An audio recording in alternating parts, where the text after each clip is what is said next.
Welcome to MockITHub.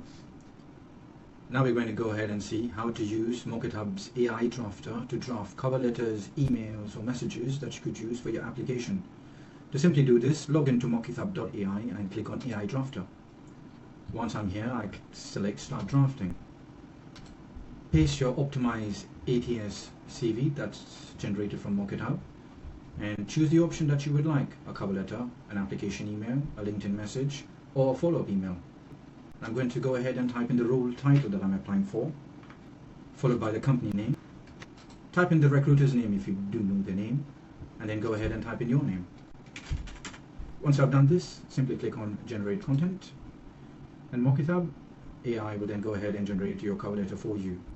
Simply click on Copy, paste it on a Word document, remove the bits that's not you, then apply with your tailored optimized CV for your preferred role.